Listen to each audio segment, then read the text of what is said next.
tudo bem? Boa tarde. Nós estamos perto, mas nós estamos longe. No ATP-CPV de hoje, a gente vai conversar um pouquinho sobre o que é o projeto de vida e qual é a exata função dele na vida do aluno. Então, a gente vai começar hoje falando assim. Dolly, o áudio tá bom? Tá ótimo. Nossa, não desliguei. Tá O bom áudio tá sim, bom, Dolly? tá. Tá? Tá bom. Então, nós vamos falar sobre quem eu sou e quem eu quero ser, tá bom? Então, vamos lá. Então, qual é o objetivo geral do projeto de vida e dessa parte formativa? O projeto de vida é o caminho entre o quem eu sou e quem eu quero ser, através de um processo bem estruturado, unindo autoconhecimento, planejamento e prática. O aluno aprende a se conhecer melhor, identifica seus potenciais, interesses e sonhos, definindo metas e estratégias para alcançar os seus objetivos. Então, a real função do projeto de vida, vocês bem sabem que ele é o carro-chefe, né, do programa de ensino integral. E é realmente isso. É ele saber quem ele é e quem ele quer ser. E como é que a gente pode potencializar isso no nosso aluno? Como é que a gente pode fazer com que ele crie essa maturidade de primeiro? Eu acho que o primeiro passo que a gente tem que dar é a gente falar, tentar descobrir do aluno se ele sabe realmente quem ele é, né? Para depois ele saber quem ele quer ser. Porque se ele não souber quem ele é, a gente não vai conseguir chegar em lugar algum com esse aluno. Então, o objetivo específico. Projetar a vida é uma maneira de dar sentido e significado às nossas ações. Algo que pode ser realizado através de um processo gradual, contínuo, intencional, lógico e reflexivo. Esse processo acontece através do autoconhecimento e do exercício de projetar o futuro. O aluno é estimulado a refletir sobre seus sonhos e ambições e aprende a transformá-los em estratégias e metas. Então, não se trata de definir cada passo do seu futuro, mas desenvolver a habilidade de projetar através da valorização das experiências e dos sonhos do indivíduo. O foco está no processo, criação de repertório, refletir sobre si e planejar, e não necessariamente no resultado. Esse esclarecimento é bastante importante, pois considera o mundo em constante e cada vez mais aceleradas transformações, níveis distintos de amadurecimento entre os adolescentes e jovens. Dito isso, percebemos que o projeto de vida conjuga várias áreas do conhecimento e no campo da psicologia e da orientação profissional. Ganha espaço com o conceito de life design, ou seja, design de vida. Seu foco está em como as pessoas vão construir suas vidas através do equilíbrio entre o trabalho e os outros campos da vida. Como que a gente pode fazer com que esses nossos alunos eles consigam projetar as habilidades deles através das experiências que eles já tiveram? Para isso, a gente vai precisar trabalhar bastante com eles esse questionamento de quem eu sou. Enquanto eles não entenderem quem eles são nesse exato momento da vida deles, vai ser difícil deles projetarem o quem eu quero ser. Mas para isso, é importante a gente focar no repertório, no repertório dele, no repertório de vida, na trajetória de vida dele, nos esclarecimentos que eles têm, né, sobre o que é o mundo do trabalho, sobre os comprometimentos socioemocionais que eles têm e sobre todo esse processo cognitivo que, que eles têm que desenvolver, as potencialidades que eles têm que desenvolver. E quando a gente chega no ensino médio, que eles vêm para a gente aí da primeira à terceira série. Então, lá na primeira série, a gente precisa começar a desenvolver com eles o quem eu sou. para que nas segundas e terceiras séries eles tenham já mais claro, não vou nem dizer 100% claro, porque isso muitos de nós que já estamos na fase adulta nem a gente sabe, né? Mas que eles tenham pelo menos um caminho de quem eles querem ser. Mas para isso, vou focar mais uma vez, eles precisam saber quem eles são. Protagonismo juvenil. O termo protagonismo se refere à ideia de ator principal. Então, ser protagonista já está dizendo que ele é o ator principal de todo o processo do nosso ensino. Então, ele é o foco de tudo. Quando falamos em protagonismo, o objetivo é a construção da autonomia do adolescente, através do estímulo à sua participação criativa, solidária, no enfrentamento de problemas reais. Afinal, um aluno só terá condições de formular seu projeto de vida quando percebe-se enquanto alguém é capaz de realizações e pensamentos próprios. Como desenvolver isso em nossos alunos? Como que a gente consegue desenvolver esse protagonismo nos nossos alunos? Bom, a gente já sabe, então, que protagonismo é quando eu torno um aluno protagonista, eu faço dele além de ser o nosso objeto constante e o nosso único objeto principal da aprendizagem, é ele construir a autonomia. Como que eu pego lá um adolescente, um jovem aí da primeira série, que ele vem tão cru para a gente de outras escolas a construir essa autonomia?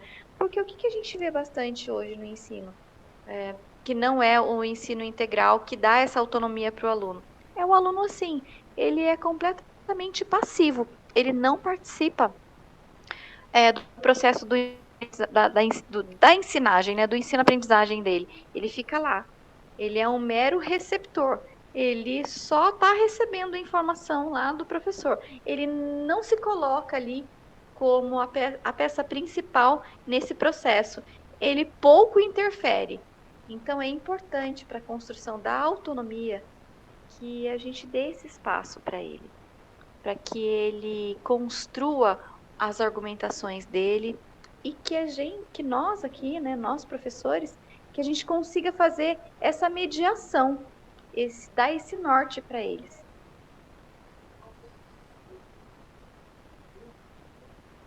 Eu já estou terminando aqui, eu já falo para ela ir almoçar.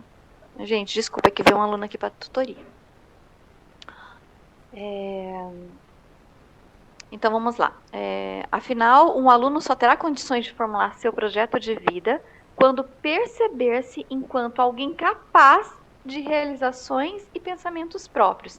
E quando ele se sente capaz de ter o seu próprio pensamento, aí sim ele consegue ser um aluno autônomo. Enquanto isso, ele está lá, mero receptor das nossas informações.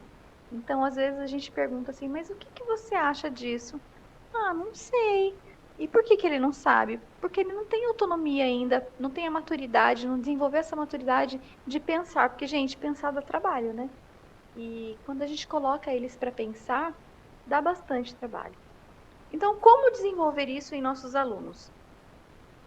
É isso que eu preciso que vocês pensem. Como que vocês podem construir lá na sala de aula de vocês a autonomia desses adolescentes? E eu digo que nas terceiras séries eu acho que isso está muito mais claro. Agora, o nosso grande desafio são as primeiras séries. Eu acho que as primeiras e as segundas. Por quê? Eles não tiveram aula presencial conosco, de fato, né, no projeto de vida. Eu lembro que todos os anos o Eduardo dava aula de projeto de vida e ele não tinha um ano que em determinado momento lá que nós seguimos um caderno que não é esse e tinha uma atividade lá que todos os anos era a mesma coisa. Era no dia dessa aula era uma choradeira sem fim. Ou seja, o aluno vai começando a entender quem ele é no mundo. E essa atividade era bastante pertinente. Eu vou resgatar essa atividade, depois eu passo para vocês, principalmente para as primeiras séries. Se vocês não fizeram ainda, eu acho importante. Não me pergunte agora qual é, porque eu vou ter que folhear o caderno lá do PV de anos anteriores para que para que eu consiga transmitir isso para vocês. Então, a nossa principal meta é como desenvolver isso no nosso aluno, como desenvolver o protagonismo nos nossos alunos. O protagonismo juvenil estimula o desenvolvimento da responsabilidade, solidariedade e visão otimista sobre o futuro. Por que o protagonismo juvenil estimula o desenvolvimento da responsabilidade, solidariedade e visão otimista? Mais uma coisinha aí para que vocês pensem, reflitam sobre essa afirmação.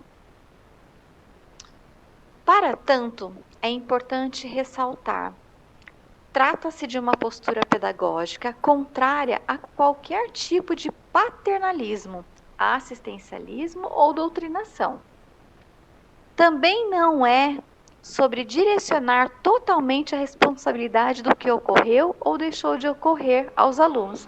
Então, assim, achar esse equilíbrio de não estar ali, né, dando a forma correta, porque não existe forma correta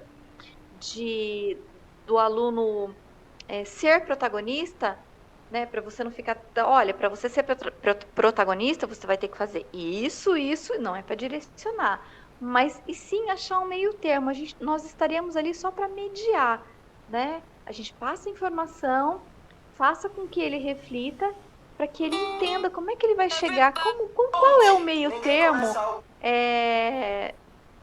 de não direcionar totalmente ele para as atividades, mas também fazer com que ele reflita que ele é responsável por aquilo que ele faz ou deixa de fazer. O protagonismo juvenil pressupõe e exige do educador a mediação da relação do adolescente consigo mesma, com os outros adolescentes e com a situação sobre a qual ele atua. Então, a relação dele, né? A gente vê muito hoje o adolescente entrando em depressão. E eu vou falar uma coisa para vocês, é complicado hoje a gente ver tanto adolescente em depressão. Antes não tinha, eu acredito que tinha, mas hoje acaba até que virando uma certa uma válvula de escape para lidar com a fase hormonal, porque, gente, todo mundo, nós aqui, nós já passamos por essa fase. A adolescência é uma fase do cão, porque você fala assim, eu não sou criança, mas eu não sou adulto. Então, principalmente os da primeira série. Para as mães, elas falam assim, olha, você já é grandinho o suficiente para entender tal coisa. E aí, mas mãe, eu posso ir em tal lugar? Nossa, mas você ainda é muito jovem para isso. Então, lidar com essa dualidade, para eles é muito grande. E outra, gente, a descarga hormonal que essas crianças têm, é evidente que eles vão achar que quem eu sou, onde eu estou, o que eu estou fazendo nesse mundo, é muito complicado. Você não acha, Dolly? A alteração hormonal é muito complicado. Eu acho que na adolescência deveriam se estudar as alterações hormonais no envolvimento do lado Da socioemocional, psique, né? da psique mesmo, não é? Porque eles já têm aquele descontrole todo hormonal. Quando a gente está na TPM, a gente já quer matar um, né? Durante o tempo que a gente fica na TPM, a gente quer matar um quase todos os dias. E eles estão naquela fase das bombas hormonais, né? Então eles não sabem descargas hormonais. Então eles estão naquela fase de que eu vou ter essa descarga, não sei de onde está vindo, de onde veio, não sei se eu tenho que agir com agressividade ou se eu tenho que agir com uma passividade.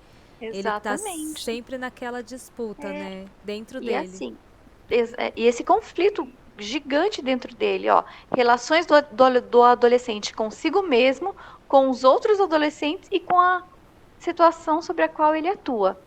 Desta forma, os adolescentes mobilizam valores e competências como forma de participação no mundo. Confrontados com situações de vida real, os alunos colocam em tensão seus interesses, criatividade e a construção de múltiplas competências socioemocionais. Como que ele lidar, né, com toda essa diversidade, ainda mais os nossos alunos aqui, que eles passam 9 horas juntos, com famílias completamente diferentes, né? Com alicerces completamente diferentes. Uns têm muito, outros não têm nada. Um mora com a mãe, outro mora com a família, outro mora com os casais agora, que são completamente diferentes e como lidar com essa situação toda, já que na adolescência tudo se potencializa. E então, o importante é a gente saber trabalhar essas competências socioemocionais, que são as competências do futuro. Por isso que o Conviva, ele bate tanto na tecla dessas competências socioemocionais, porque olha, gente, não adianta você ser uma pessoa com um intelecto super avançado, você é the best of the best, mas você não saber lidar com o socioemocional, você não saber lidar com pessoas, você não consegue. Né? Hoje as competências socioemocionais, elas vêm antes da inteligência intelectual. Bom, pensando em tudo isso, né, no quem eu sou, eu parei aqui. Nossa, agora que eu vi que eu tô mudando aqui. Ô, Dolly, tá mudando a tela para você? Não, não tá. Só tava você falando. Então, é que para mim tá mudando aqui. Agora que eu prestei atenção que não tá. Nossa, mas depois eu passo o PPT também. Então, pensando em tudo isso,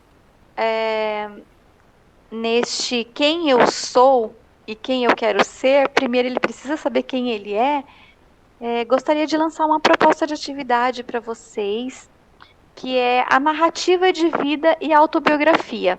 Vai ser algo mais rebuscado do que a gente faz lá no início do ano, mas é importante que agora, com algumas aulas que eles já tiveram de PV com vocês, sob a orientação de vocês, e não sobre a orientação do acolhedor, que ele comece a se enxergar. Então, fazer uma atividade com esse aluno e fazer uma escuta também. A gente vai levar algumas aulas para isso, mas isso é uma proposta, tá bom? Que eu quero que vocês analisem e depois vocês falem comigo. Não é nada imposto, tudo aqui a gente está propondo. Então, a proposta de narrativa de vida e autobiografia. Pensar não é somente calcular ou argumentar, mas é, sobretudo, dar sentido ao que somos e ao que nos acontece. E são com as palavras que nomeamos o que somos. Então, quando você fala assim, caramba, quem eu sou? É muito difícil a gente escrever da gente. Você não acha, Dolly? Eu acho difícil. Quando eu paro para pensar em quem eu sou, como que eu vou mensurar isso? Como que eu vou escrever isso, né? A gente está numa mudança constante, né? Então é difícil falar assim, quem eu sou. Se descrever é difícil, né? É muito difícil. Então, quem eu sou? É complicado passar isso para o papel. Por quê? Porque alguém vai ler isso. E aí vem um constrangimento. Mas para isso, a gente precisa trabalhar para que eles entendam o porquê dessa atividade. Que a gente só vai conseguir se soltar e realmente entender quem somos se a gente se expor para o outro, se a gente falar sobre nós mesmos, né? Através da forma como articulamos as palavras, é que nos colocamos diante de nós mesmos, dos outros e do mundo. Portanto, não basta apenas refletir e elaborar planos, é preciso traduzir pensamentos e emoções em palavras e saber a melhor forma de comunicá-las. E o exercício de compartilhar sua história de vida permite ao aluno um rico aprendizado, a partir do feedback de pessoas que também poderão contribuir na realização desses planos. Às vezes eu vou colocar algumas coisas, né? E a gente consegue ler uns 3 relatos lá na aula. E aí eu acho que é legal para cada relato a gente dar um feedback. Olha, você colocou isso, mas nós te enxergamos dessa forma. E é legal você também entender como o outro te vê. Aprender a falar sobre si mesmo, a escutar, a olhar nos olhos, a perceber a si mesmo e ao outro. É muito complicado. Tem pessoas, com exceção dos autistas, que não conseguem olhar nos nossos olhos para falar, né? E antigamente a gente pedia muito isso. Olha para mim, fala comigo olhando para mim. Hoje eu acho complicado pedir isso, porque a gente tem uma grande leva aí de crianças que são autistas e que não sabem que são autistas. E a gente fica forçando isso, então eu acho um pouco complicado. Mas eu só tenho essa visão porque agora minha filha trabalha, né? Ela é psicóloga e ela faz neuropsicologia, então ela dá laudo para as crianças, né? Para as crianças, adolescentes, adultos. E aí ela me contando algumas situações, né? De um rapaz que ele estava com 18 anos e ele foi procurar ajuda. Ele falou para ela, olha, eu acho que eu sou autista. E aí tudo que ele descreveu era autista. E ele falou assim, o meu maior constrangimento era que as pessoas queriam que eu olhasse nos olhos e para mim era muito difícil. E se eu abaixasse o olho, o professor xingava, meu pai batia na cara, e enfim, né? Foram várias coisas que ele relatou e no fim ele era um autista. Ele é um autista, né? Existem vários níveis, né? E ele era autista. Então, gente, é importantíssimo a gente desenvolver esse quem eu sou na primeira etapa e depois quem eu quero ser, que já é uma atividade já mais consistente a partir do momento que eu sei quem eu sou. Primeiro eu preciso me descobrir para depois saber onde eu quero chegar. A narrativa de vida, a partir da atividade autobiográfica, permite enriquecer o projeto pedagógico da escola, colocando o aluno como protagonista do processo de aprendizagem, além de permitir ao aluno aprofundar o autoconhecimento através do resgate de sua história de vida. Permite repensar ou reafirmar crenças e valores. E a difusão dessa narrativa pode impulsionar mudanças nas relações com amigos, famílias e etc. Então, gente, é isso. Gostaria de propor essa atividade para vocês. Estou passando esse vídeo para vocês, para que vocês reflitam. Quando vocês terminarem de assistir, a gente faz uma roda de conversa, é só para agilizar, porque eu vou entrar numa reunião e aí eu não consigo conversar com vocês na mesma hora. Mas a gente vai falando sobre isso no decorrer do dia ainda de hoje, tá bom? E aí eu achei bem legal, que depois eu vou passar esse PPT para vocês, é sobre os pilares, né? Os 4 pilares da educação. Olha que legal. Aprender a ser. Qual é o objetivo do aluno aprender a ser? É ele compreender-se, aceitar-se e buscar bem-estar. Aprender a conhecer. Porque todo mundo fala os 4 pilares. Aprender a ser, aprender a conhecer, aprender a viver, aprender a conviver. Aprender a fazer e aprender a conviver. Tá, mas o que isso significa na prática? Então é legal o aluno saber o porquê que ele precisa desses 4 pilares para a construção socioemocional dele. Por quê? Porque aprender a ser é compreender-se. É ele saber compreender quem ele é. Aceitar-se. Gente, eu acho que o aceitar-se na adolescência ainda, olha, é o primordial. Então, olha só, ele primeiro precisa aprender a ser, porque ele precisa compreender-se e aceitar-se e buscar o bem-estar. Não é porque eu sou, sei lá, porque eu sou diferente das outras meninas que eu tenho que me sentir inferior. Não, eu sou quem eu sou. E colocar isso para eles é muito importante, para eles se aceitarem. Aprender a conhecer. Por que aprender a conhecer? Por quê? Porque ele precisa aprender a aprender. Porque sempre a gente acha que a gente é copo cheio, que a gente já sabe tudo, né? Às vezes eu falo assim pro Bruno, você precisa colocar o seu jogo aí, mas você aperta o botão. Ah, mas tá bom, eu já sei. Não, é aprender a aprender. Mudou, é diferente. Então você vai ter que parar, escutar, né? Escutar mais. Então aprender a conhecer, que é o aprender a aprender, é você, né, ter realmente 2 ouvidos e uma boca só, para você escutar mais. Aprender a fazer, enfrentar desafios e trabalhar em equipe, gerenciando conflitos. Então, gente, essa parte do aprender a fazer, trabalhar em equipe é muito complicado também, porque você sempre vai ter um que vai se encostar, sempre vai ter outro que vai se destacar. E no mundo do trabalho, eles precisam ter essa diferenciação e saber conviver com isso, né?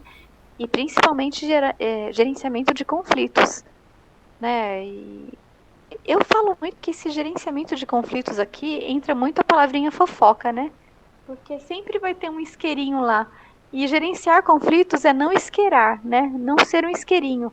Pô, tá vendo que tá lá com algum problema? Não potencializa isso, né? Vamos ver o melhor ângulo, o melhor lado. Então, aprender a fazer, enfrentando esses desafios, mas não de forma pejorativa, né? Sempre de forma reflexiva, sempre de forma a enxergar o outro lado da vida. E aprender a conviver. Perceber as interdependências das relações sexuais. Ai, relações sexuais, olha eu.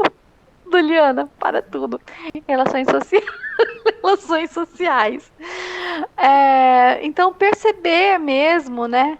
Aprender a escutar o outro, a conviver. Eu não quero ficar nessa sala porque minha amiga não tá. Eu quero ir na semana X porque eu não tenho amigo na semana Y. Não. Tem que aprender a conviver. Mesmo porque a gente muda toda hora, né? Tem que aprender a isso.